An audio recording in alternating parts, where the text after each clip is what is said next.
بسم اللہ الرحمن الرحیم۔ السلام علیکم۔ ہم نے اسلامیات کی بک سٹارٹ کی ہوئی تھی 8 کلاس کی، اور آج ہم اس کے باب نمبر 2 کا سیکنڈ والا بے والا جو سا پارٹ ہے اس کا دوسرا جز کریں گے، جس کا نیم ہے حج اور اس کی عالمگیریت۔ اس کی ہم ایکسرسائز سٹارٹ کرتے ہیں۔ اس کی مشق کا پہلا سوال ہے، درست جواب کا انتخاب کریں۔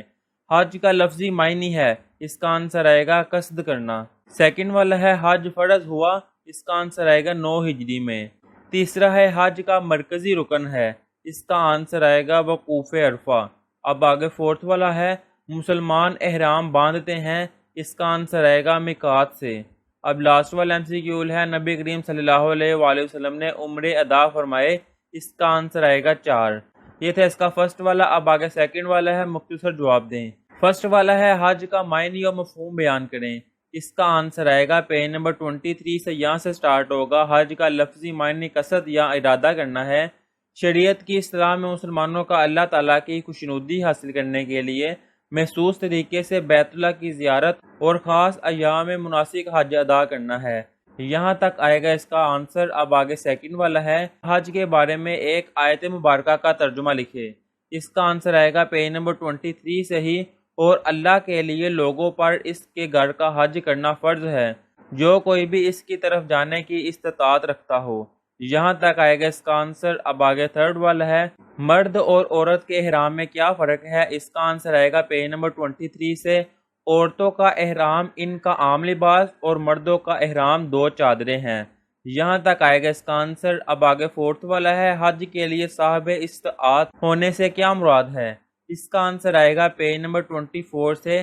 حج کے لیے صاحب استطاعت ہونے کی شرط کا مطلب یہ ہے کہ بندہ صحت مند ہو، سفر کے اخراجات رکھتا ہو اور رستہ پر امن ہو۔ یہ ہے اس کا آنسر۔ اب آگے 5 والا ہے، حج کے 2 ارکان تحریر کریں، اس کا آنسر آئے گا پیج نمبر 24 سے، وقوف عرفہ اور دوسرا آئے گا طواف زیارت۔ یہ اس کے 2 ارکان ہیں، یہ اس کا آنسر ہے۔ اب آگے تیسرا ہے لانگ کوسچن۔ اس کا فرسٹ والا ہے، حج کا طریقہ بیان کریں، اس کا آنسر آئے گا پیج نمبر 24 سے، حج کا طریقے والی ہیڈنگ سے۔ عازمین حج 8 ذو الحجہ کو فجر کی نماز کے بعد احرام باندھ کر 2 رکعت نماز پڑھتے ہیں اور حج کی نیت کرتے ہیں۔ اس کے بعد منی کے میدان کی طرف نکل جاتے ہیں۔ منی مکہ سے چند کلومیٹر کے فاصلے پر واقع ہے۔ اگلے دن فجر کی نماز پڑھ کر حاجی وہاں سے میدان عرفات جاتے ہیں، جہاں حج کا مرکزی رکن وقوف عرفہ ادا کرتا ہے۔ وقوف عرفہ کا معنی عرفات کے میدان میں ٹھہرنا ہے۔ وہاں حج کا خطبہ سنا جاتا ہے، ظہر اور عصر کی نماز ادا کی جاتی ہے، اور مغرب کا وقت شروع ہوتے ہی مغرب کی نماز پڑھے بغیر مزدلفہ روانہ ہوتے ہیں۔ وہاں رات کو پہنچ کر مغرب اور عشاء اکٹھی ادا کرتے ہیں۔ مزدلفہ کے میدان سے جمرات کو مارنے کے لیے کنکریاں چن لیتے ہیں، اور فجر کی نماز ادا کر کے سورج نکلنے کا انتظار کیے بغیر منی کی طرف روانہ ہوتے ہیں۔ وہاں 3 جمرات میں سے آخری جمرہ، جس کو جمرہ عقبہ کہتے ہیں، 7 کنکریاں مار کر قربانی کر کے حلق یا قصر کرواتے ہیں۔ حلق کا مطلب ہے سن منڈوانا اور قصر کا مطلب ہے بال چھوٹے کروانا ہے۔